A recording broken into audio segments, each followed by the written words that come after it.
broke black widower finds abandoned bride sleeping in his barn. He marries her before dawn. The rifle shook slightly in Samuel Alder's hands as the flashlight revealed the female silhouette lying in the hay. The cold February night had driven the widower to the barn after hearing Mosby, his old dog, barking insistently. He never expected to find a white woman sleeping among the straw bales, breathing as calmly as if she were in her own home. "You know this property is mine," Samuel said, his deep voice cutting through the silence. She didn't startle. She just opened her eyes slowly, tired but not afraid. "I didn't mean to intrude," she replied, her voice hoarse from the cold. "I just needed to get out of the wind." Samuel lowered the lantern, illuminating her face. She was beautiful, her beauty worn by time and something deeper. Her thin coat and torn gloves betrayed her condition. The 40-year-old black widower studied the intruder for a few moments, aware that sheltering an unknown white woman could bring him more trouble than he already faced. "What's your name?" he asked, keeping a safe distance. "Florence May," she hesitated, her hands clasped in her lap. "I came by train.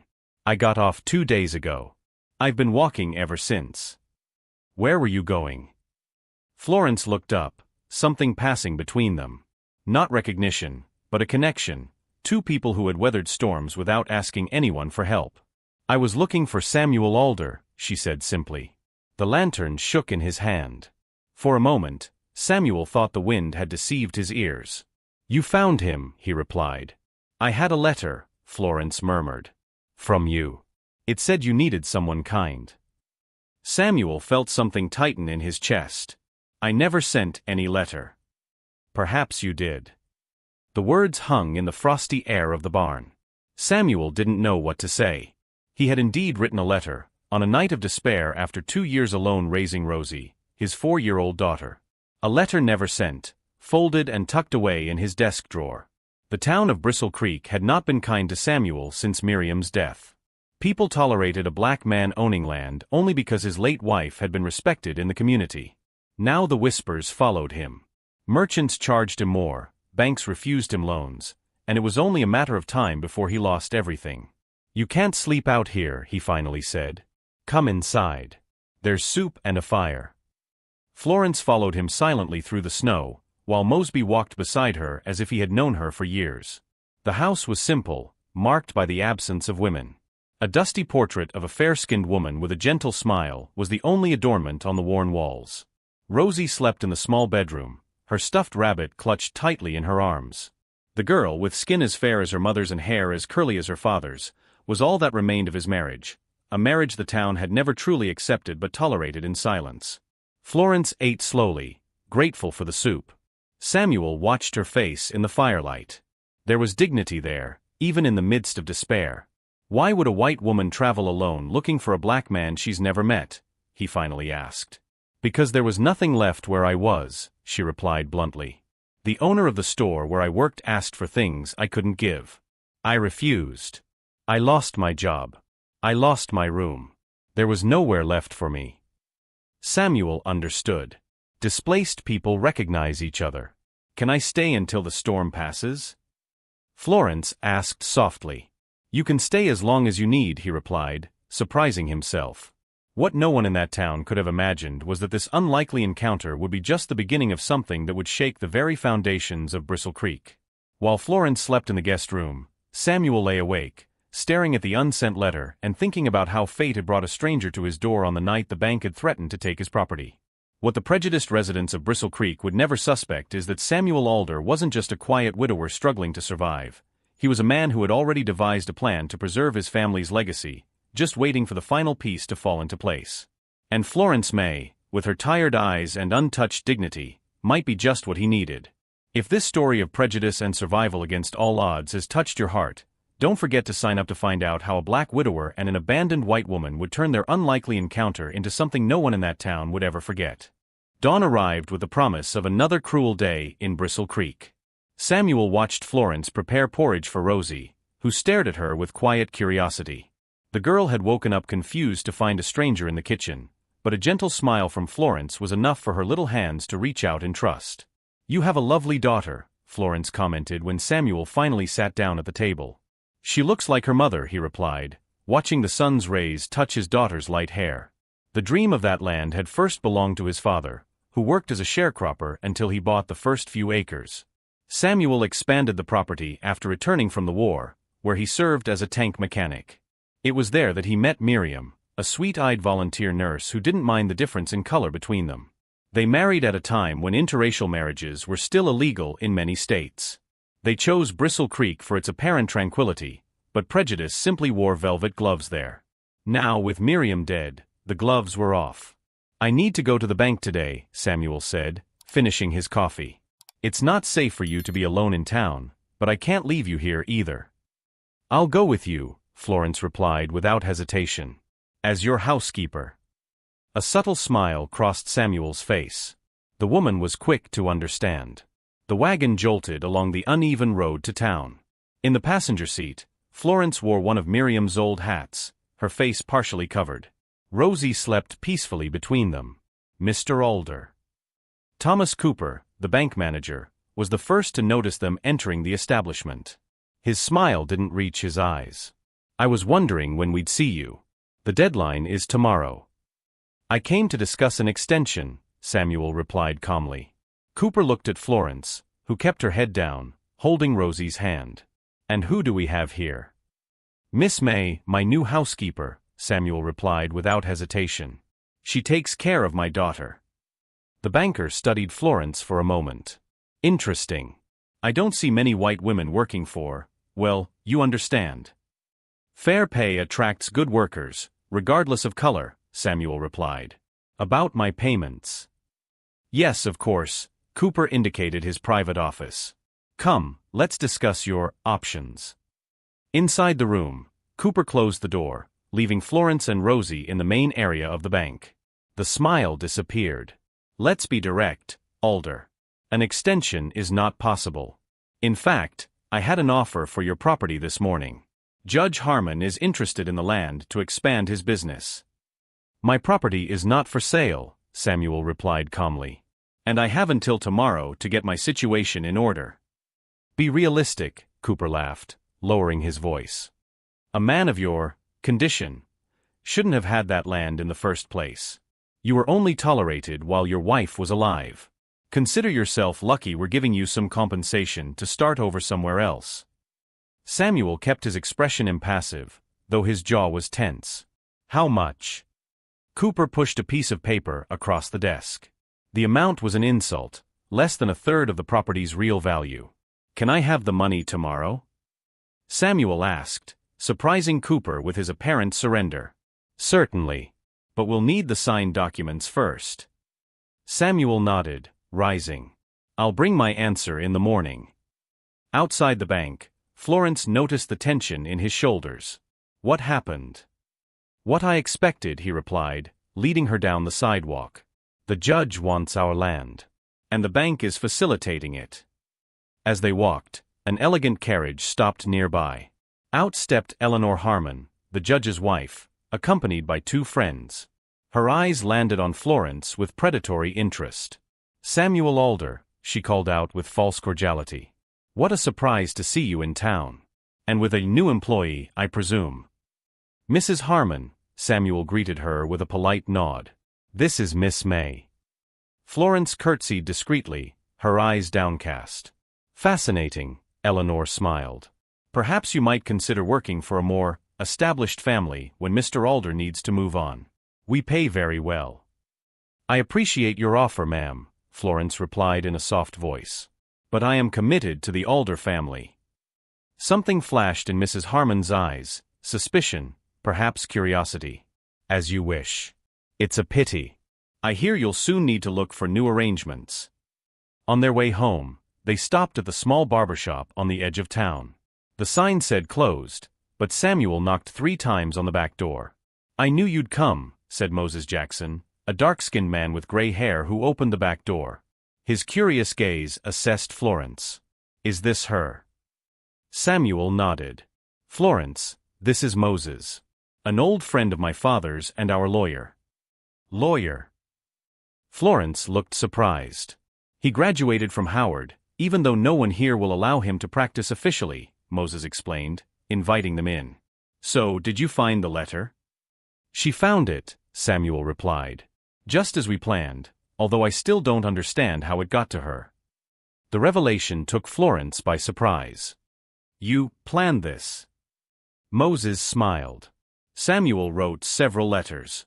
I distributed them strategically to marriage agencies in different cities. We needed someone like you. For what? Florence asked, confused. Samuel exchanged a glance with Moses before replying, to save our land through a marriage that even Judge Harmon cannot legally question. A marriage, Florence repeated slowly, understanding dawning in her eyes. Between us. Before dawn, Samuel confirmed. If you accept. What Florence didn't know was that this plan had roots deeper than a simple marriage of convenience. Samuel Alder wasn't just a farmer fighting to keep his land. He was a man who had studied every letter of the law they were trying to use against him, identifying the one loophole that could protect not only his property but change the balance of power in Bristle Creek forever. Meanwhile, in Judge Harmon's luxurious office, the magistrate toasted Cooper. Tomorrow, that land will finally be ours. The last piece of the puzzle for our railroad project. And what do we do with Alder? Cooper asked. Let him go, Harmon smiled arrogantly. A widowed black man with a mixed-race child will find no welcome anywhere around here. Nature will take its course. What the powerful judge did not realize was that same night, in a small barbershop on the outskirts of town, documents were being signed that would turn his seemingly perfect plan into the biggest mistake of his life. The early morning was still dark when Reverend Johnson pronounced Samuel and Florence husband and wife. There was no music, no party, just the solemn seriousness of a commitment sealed under the first stars disappearing from the sky. Moses served as a witness, while Rosie slept in Florence's arms, oblivious to the legal transformation that had just taken place. It's done, Moses said, handing the newly signed documents to Samuel. Now to the bank, before the sun is fully up. The sky was beginning to lighten when Samuel entered the Bristle Creek Central Bank, Florence at his side, now officially Mrs. Alder. The night security guard, surprised by such early visitors, hesitated before opening the door. I need to see Mr. Cooper urgently, Samuel said calmly. A matter concerning my property. Cooper was already in his office, preparing the final documents for the transfer of Samuel's land to Judge Harmon. His satisfied smile froze when he saw Florence arm in arm with Samuel. Mr. Alder, he said with false cordiality. I see you've brought your housekeeper back again. No, Mr. Cooper, Samuel replied, placing the documents on the desk. This is my wife. Cooper choked. His what? My wife, Samuel repeated, opening the official documents. We were married early this morning, according to the laws of this state. The banker turned pale, examining the papers with trembling hands. His mind quickly calculated the implications. An interracial marriage changed the entire legal landscape of the situation. That doesn't change anything, he stammered. Her debt still stands. That's why I brought this. Samuel placed a package on the table. The total amount of the loan, including accrued interest. Cooper opened the package, revealing meticulously organized bills. Where did you? My family has savings, Florence interrupted, her voice firm. Savings that now belong to the Alder family. And this, Samuel continued, placing another document on the table, is the formal complaint we filed against this bank for discriminatory practices, including charging different interest rates based on race. That's absurd, Cooper exclaimed, but his face had drained of color. No, Mr. Cooper. Absurd is what we found when we compared my contracts with those of white farmers with similar properties. Samuel opened a folder containing documents laid out side by side. Moses is a meticulous man. He spent months gathering evidence. Cooper swallowed hard. This is confidential information, which Mr. Harris was happy to share after discovering that his own property would be next if Judge Harmon's plan succeeded, Florence explained. The bank door swung open. Judge Harmon entered, followed by two men. His face radiated confidence until he saw Samuel and Florence standing before Cooper. What's going on here? He demanded. We're resolving my financial situation, Your Honor, Samuel replied calmly. Cooper, we already have an agreement, Harmon said through clenched teeth. The agreement was based on a loan that has just been paid off, Cooper replied, avoiding the judge's furious gaze. Impossible, Harmon roared, turning to Samuel. You don't have that money. He doesn't, Florence interjected. But I do. And as his legally married wife, my resources are available to pay off his debts. It was like watching a candle go out.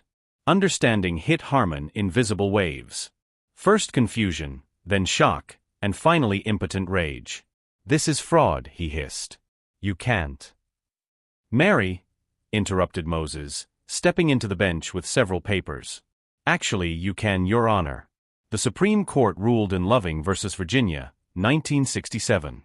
Interracial marriages are protected by the Constitution. Don't talk to me about the law, Barber. Harmon took a threatening step forward.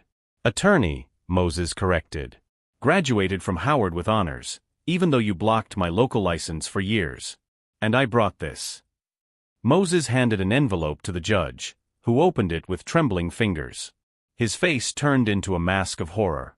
Recognize the handwriting, Your Honor, Moses asked. These are your own notes on how to manipulate property assessments based on the race of the owners.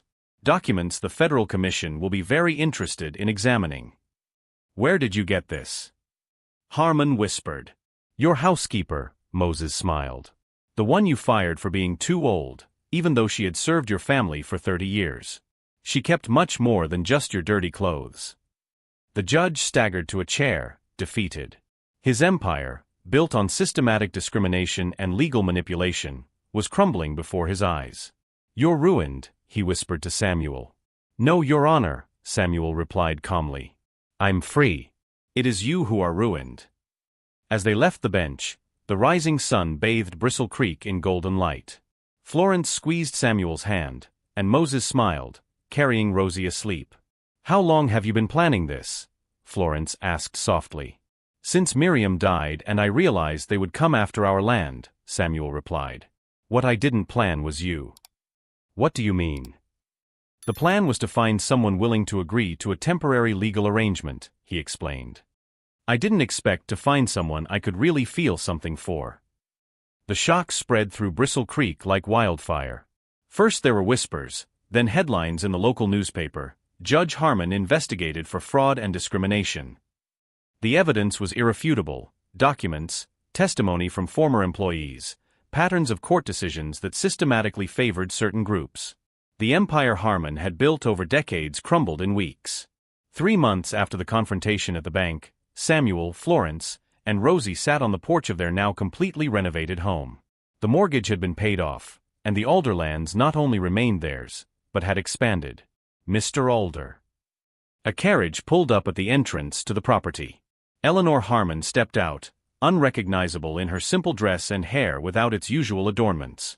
Could I speak with you for a moment? Samuel nodded, inviting her to approach. Florence placed Rosie on her lap, protectively. My husband, Eleanor began, swallowing her pride. He lost everything. Our home, our social standing. He even lost his right to practice law. I'm sorry to hear that, Samuel replied without sarcasm. There was no pleasure in another's suffering, only the certainty that justice had finally been served. I need work, Eleanor confessed, her eyes fixed on the floor. Anything.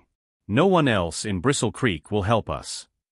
Florence and Samuel exchanged glances. The school for black children we're building needs a teacher, Florence offered, surprising even Samuel. Eleanor blinked in confusion. You're building a school? With some of the compensation money we'll be receiving, Samuel explained. The federal government didn't like how selectively the laws were enforced in this county. The compensation money was only part of the story. The land Judge Harmon had tried to seize was now the site of a revolutionary enterprise for the region, not just a school for black children, but also an agricultural cooperative that employed white and black families on equal terms. Cooper, the banker, had fled to another state when the bank's irregularities came to light. The new manager, surprisingly, was Moses Jackson, the first black lawyer to officially practice law in the region after federal intervention. Why would they do this for me? Eleanor asked, her voice trembling. After all. We're not doing it for you, Florence replied firmly. We're doing it because it's the right thing to do. The choice is yours, to continue carrying the prejudice that destroyed your family, or to help build something better. Eleanor Harmon accepted the position at the school. She began timidly, carrying the weight of her husband's name, but gradually she earned the reluctant respect of the community. Judge Harmon, on the other hand, died 6 months later, not of physical illness, but of the inability to live without the power that had defined his existence. One fall afternoon, almost a year after that early morning when they were married, Samuel and Florence were walking through the golden fields of their property. Rosie ran ahead, chasing butterflies. "You really chose me that night," Florence remarked. "It wasn't just a legal arrangement. I saw something in you that I believed was worth getting to know," Samuel replied honestly. "The strategy was necessary, but the feeling came naturally." "Did you know I'm pregnant?"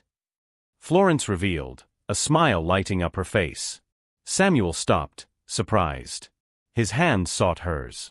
How will this be for the child? In this world?" "Hard," Florence admitted. "But look what we've built in just 1 year. Imagine what our children could build in a lifetime." In the former Harmon home, now converted into the cooperative's headquarters, an extraordinary meeting was taking place. White and black farmers, laborers, merchants, people who had once barely looked at each other on the street, were discussing how to expand the project that was already transforming the local economy. "All this because one man refused to accept injustice as his destiny," Moses remarked, observing the diverse group. Samuel could have given up 1,000 times. "He wasn't just fighting for land," replied Florence, who now attended the meetings regularly. "He was fighting for dignity." The story of Samuel and Florence Alder spread beyond Bristle Creek. Newspapers in neighboring towns published reports about the unusual partnership that defied deep-rooted social conventions. Some communities began to question their own discriminatory structures. "We built this from scratch," Samuel explained to a reporter who came to learn about the cooperative. "Not out of anger or revenge, but out of the certainty that other paths are possible when people choose justice over prejudice." That night, as they put Rosie to bed, Florence found Samuel looking out the window at the city lights in the distance. "What are you thinking about?" she asked. "How it all started with a letter I never sent," he replied. "How sometimes we have to lose everything to discover what we're really capable of." The lesson Samuel and Florence taught Bristle Creek went beyond legal justice or revenge against those who tried to destroy them. It was a lesson about rebuilding, about transforming structures of oppression into new possibilities for everyone. They didn't erase the past, but they refused to let it define the future. "The real victory," Samuel used to say, "is not seeing our enemies fall, but building something they never believed possible."